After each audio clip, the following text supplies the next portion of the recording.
Now, I don't know what possessed me. I do not know what possessed me to reach out to the news station. But I reached out to the news station and I said, I think I've been a victim of the scam that you guys have been investigating.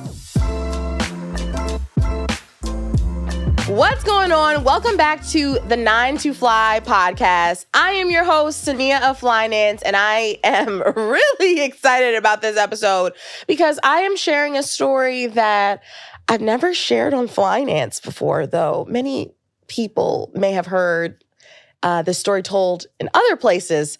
But this is my first time really sitting down and telling the real truth about this story. Now, before we get into all the tea, on the time I got scammed, let's first make sure that you are subscribed. So if you're not already subscribed to 9 to Fly, what you doing, okay?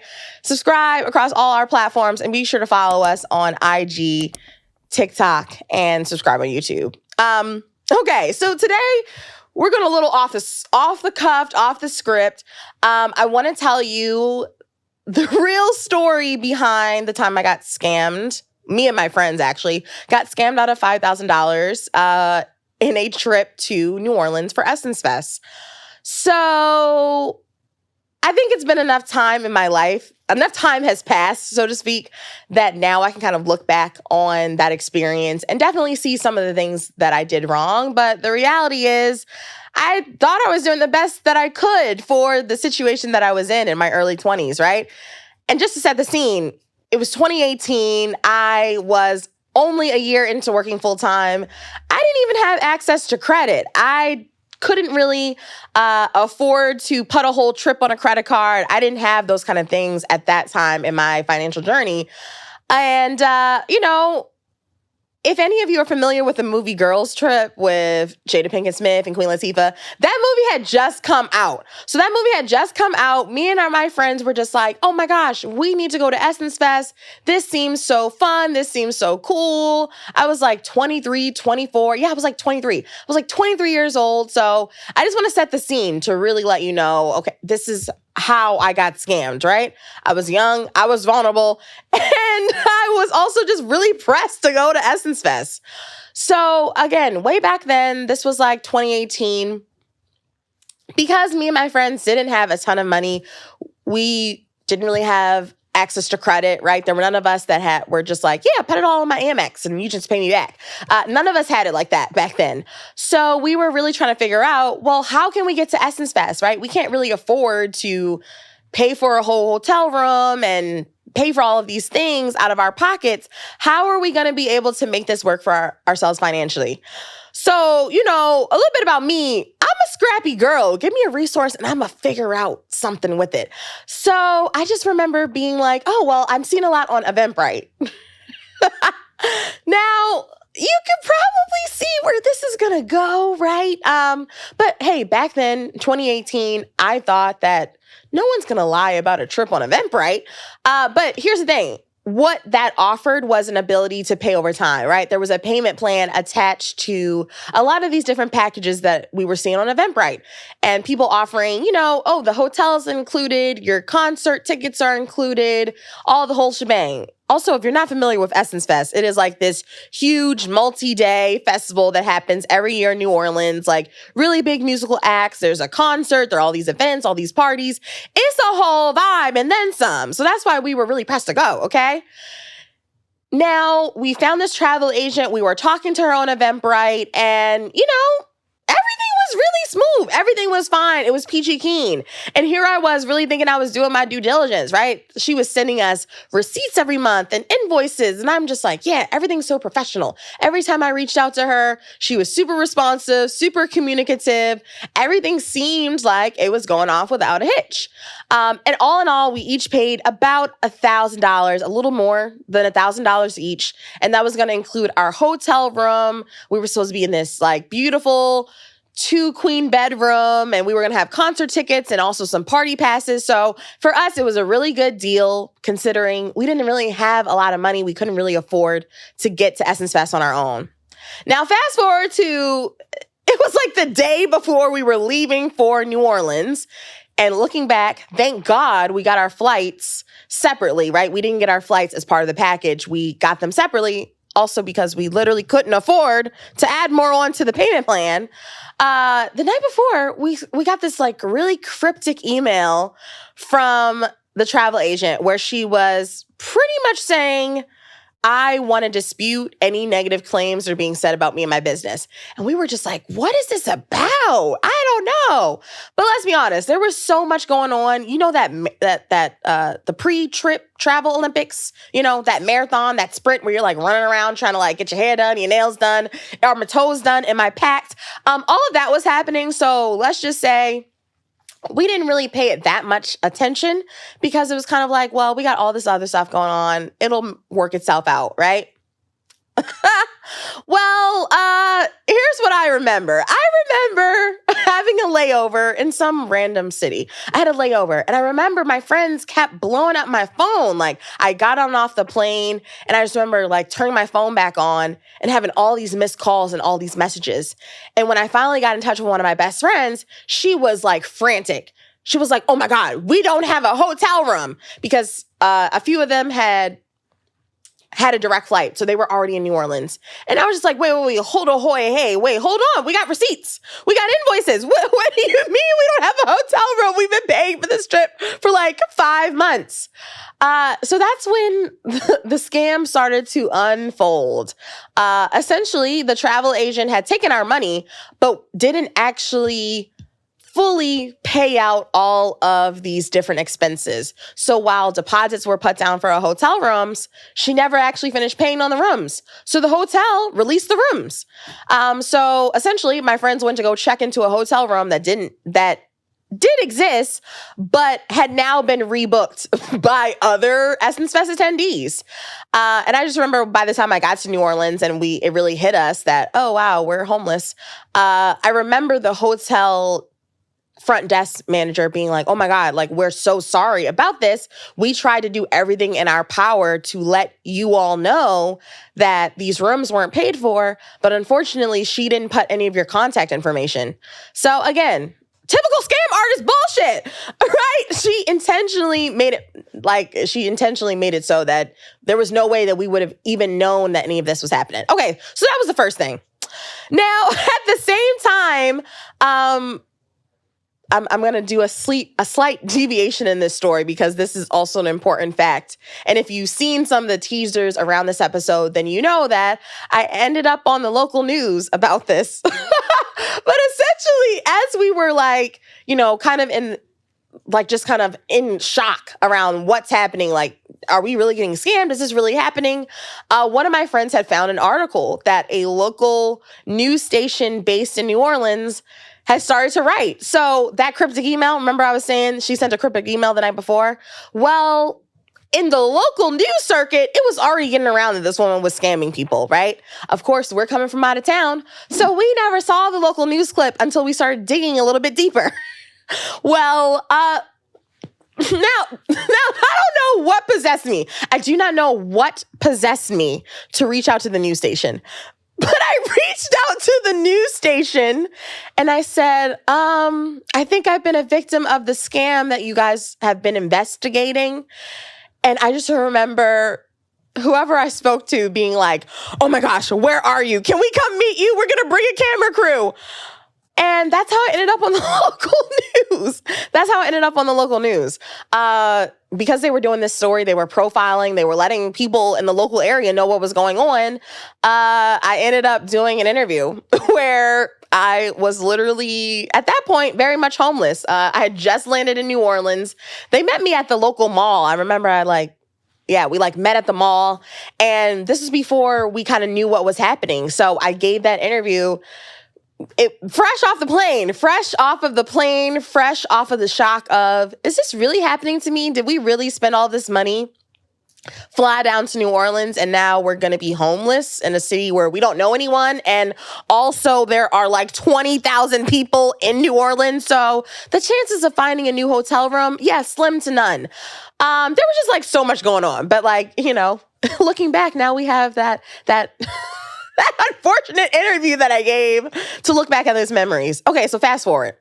So what ended up happening, me and my friends, we had to come out of pocket. There was one hotel room left at the hotel that we were previously booked at. The four of us had to, do it Miami style. We all crammed into a super small room and we just made it happen. We ended up pretty much leveraging that news story with all these other essentially vendors across our weekend. We went to the box office and said, we were scammed. We don't have enough tickets. It was like a whole chaotic thing. We did end up getting tickets for the concert, but then she didn't give us enough tickets for all four of us. So it was literally, I will say, one of the most chaotic travel experiences that I ever had. But that's not where the story ends. Now, I will say we had a great time. Me and my friends, we had a great time. We made it the best girls trip that we could, given the circumstances. But the story didn't end there. So, you might be wondering, well, what happened to this woman? Did she just get away with this? No, she did not get away with this. In fact, the travel agent in question is currently serving a 15-year prison sentence.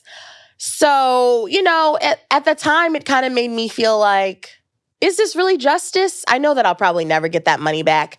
And now fast forward so many years and to see how my life has grown and, to see the opportunities that have come my way, I kind of even look back and just think, wow, that feels like that was a really harsh sentence. Like, no one got hurt. Yes, hundreds of people did get scammed. And I think she ended up walking away with a little less than $200,000, which is a felony. It's a fraud, right?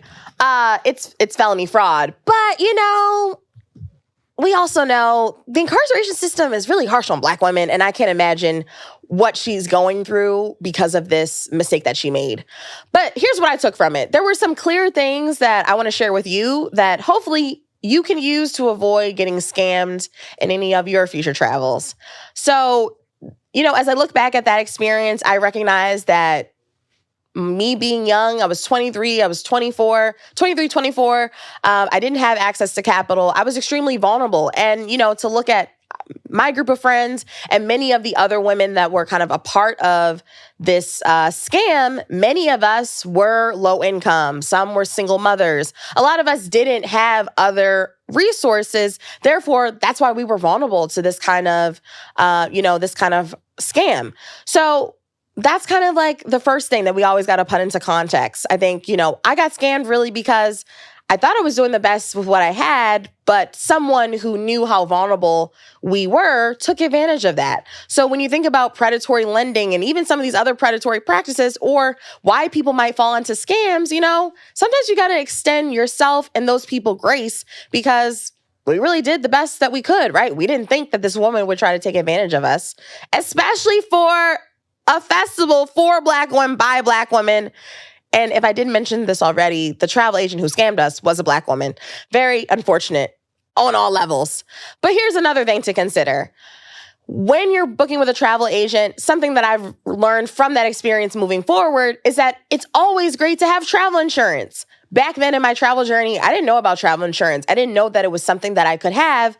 But now moving forward, I don't travel anywhere without having travel insurance. Because if me and my friends had had travel insurance, we would have been able to make a claim and get back all of our money because we were frauded out of this trip, right? These things happened outside of our control. So that's number 2. Make sure you always have travel insurance. Crazy things happen. Whether you get scammed, you might get sick, natural disasters happen, and you just want to make sure that you're protecting the investment that you're making in your ability to travel. The third thing that I think is also super important when it comes to group trips, or you're going with travel agents, or really you're just traveling with anyone who's taking your money to perform a travel service, I think it's always important to be able to check their work, so to speak, and be able to reach out to the providers directly. Now, if I had reached out to the hotel that we were all booked at directly, I probably would have known weeks before, they released our room and resold it to someone else that the balance wasn't getting paid, right? But I never checked the travel agent's work. I never reached out to the provider or the hotel vendor directly to really just make sure that everything was in place. So that's my tip to you. If you are working with a travel agent or any type of travel group travel, when in doubt, especially if they're saying you're going to be staying at a resort or a hotel or whatever the situation is, always contact the provider directly, right? You got to protect your own money. You got to make sure that your money is actually going towards its true intention and purpose. So that was a huge thing that I realized was a red flag. And well, maybe a red flag is not paying for vacations on Eventbrite. But, back in 2020, 2018, I don't know. Getting scammed was like the furthest thing from my mind. So, that's my story. That's my story on the time I got scammed while traveling. And I hope that my tips you can use to avoid similar chaotic experience in the future. Now, before we end this episode, you know what we're going to do. We're going to spend some time answering questions for the HOTTIE Hotline. This is my time where I'm answering your questions live. So if you have a question you want me to answer on a future episode, check out the show notes, send me a voice message or send me a text, and I'm going to answer your question on a future episode of 9 to Fly. So for today's hotline, I have some great questions that I want to answer. They're not related to travel scamming, but I still think they're great questions and I want to answer them anyway. So here's a great question. How much do you need to have before you can feel comfortable to leave a job and start your own business? I love this question. And, we haven't talked in this episode about my own journey going from 9-to-5 hottie to full-time entrepreneur, and a layoff in between. But here's the thing. When it comes to having enough money to feel comfortable, feeling comfortable is very subjective, right? If you think about typical personal finance advice, right? You could hear advice from, you need 3 months, you need 6 months, you need 8 months of savings, of 8 months of living expenses to have on the side. It really depends on you and your situation. For me, right, I'm single, I'm childless, I'm not taking care of family, I don't have a lot of responsibilities outside of myself. The number of months of living experience that I decided I wanted to have save up was like 3 to 5. I had about 3 to 5 months of savings saved up when I got laid off. I did get severance and other things, but I kind of was building this idea of like an FU fund on the side. But my level of comfort might be different than your level of comfort. So you got to think about your overall life holistically and really sit down and add up all of your expenses and all of your obligations to really understand what is that number per month that I would need to have saved to be able to take care of my rent, my mortgage, my bills, and any other obligations. So that's where it starts. From there, you got to think about what's your level of comfort. For some people, having 3 months of expenses is enough. For some people, it's 6. For some people, it's more than that. I would definitely say a good starting rule is to try to save up at least 3 to 5 months like I did. I think that's a great place to get started. For many people, that's going to be at least $10,000 or more that you will have saved up. Now, I will also say, as it relates to starting a business, you don't have to leave your job to start a business. I would actually suggest that you start your business while you're working full time. Use your weekends, use time before work, and really start to get clear on building a business. I think sometimes, especially in my community for Black women entrepreneurs, we don't always have the luxury of being able to say, yep, I'm gonna quit my job tomorrow and now I'm gonna start the business the next day. A lot of times, many of us statistically are working full time while we're building our businesses. So think about using your 9-to-5 income to fuel your business growth. Really get to a point where your business is actually making money so that if you want to leave your job, you don't even have to rely on your savings. It's kind of just there as a safety net. That would be my suggestion. Now, I don't know what business you're starting, but hit me up and I want to learn more about your business and how I can support you. And thank you so much for that question. All right, next question. Here's a really great question that I got. Tell me questions that I can ask in an interview to gauge the diversity, equity, inclusion, and commitments at a company. Okay, I love this question. And I definitely think no matter who you are, you should be asking these questions throughout your interview process to really make sure that this is a company that aligns with your values. Now, let's talk really, really fast before I kind of give you some questions to consider. Let's talk really, really fast about when's the right time to ask these questions? I think it's always great to ask a recruiter or someone from human resources general questions about company culture. So this might be a good person to ask in your first round interview or phone screen. Asking general questions around the company culture, around DEI is always a great idea. Now, I would also say your final round interviews where you're mostly talking to the most senior person on the team, or if it's a startup, you might even be talking to, a C-suite executive. I would definitely recommend asking these questions around DEI because oftentimes the most senior people on the team are truly the ones who are putting into practice how the culture of that company is actually felt by employees, right? So at a company level, there might be all of these grandiose plans around diversity, equity, inclusion, but if the senior leaders who are over your team don't feel them or aren't actually, being models of that behavior, you're probably not going to feel it as an employee on the team. So let's talk about some questions that I like to ask in interviews that you should ask. A great question to ask is, can you tell me about the employee resource groups that exist for employees and different identities that employees might have? This is a great way to just kind of understand what's out there, right? Maybe it's a company where you can't find out a lot online around what these employee resource groups, but oftentimes what you're kind of listening for is there a resource group that might exist for me and my lived identity?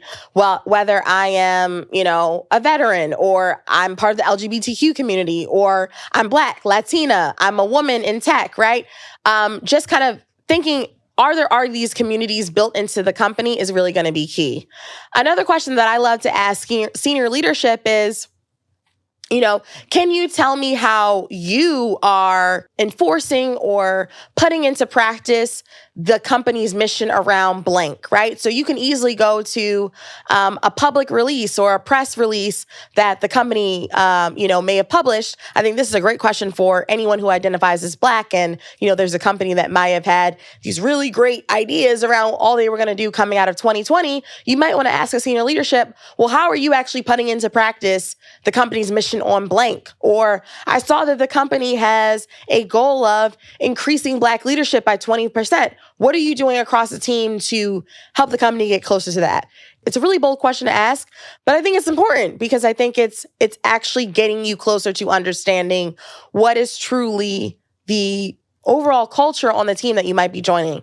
I think another great question to ask is, hey, as I've been going through this interview process, I realized that I haven't been interviewed by anyone who is blank or has this lived identity or has this identity. Are there folks on the team that I might be able to connect with to learn more about the role and their experience on the team? Again, another bold question that you can ask, but it may be worth asking, especially if you're considering offers where you're just not really sure, am I going to be the only Black person? Am I going to be the only queer person? Am I going to be the only young person on the team? It might be great to ask those questions in advance. All in all, I think you got to really think for yourself, what's most important to you? Is it about having that community at work? Is it about being a part of a team that is championing diversity and inclusion? Is it about being on a team that's diverse and maybe just making sure that you're not going to be the token person coming into a new team? So really think about what's most important to you. But I think always asking about employee resource groups, how senior leaders are putting into practice what the overall company's mission and goals are great places to start. So thanks so much for tuning in and for listening to the podcast. I want you to check me out next week where I'll be sharing more tips on how to maximize your 9-to-5, get the obnoxious bag secured, and get closer to that work-life balance that we all want. So until then, I'll see you next time. And thanks for tuning in to 9 to Fly. Peace out.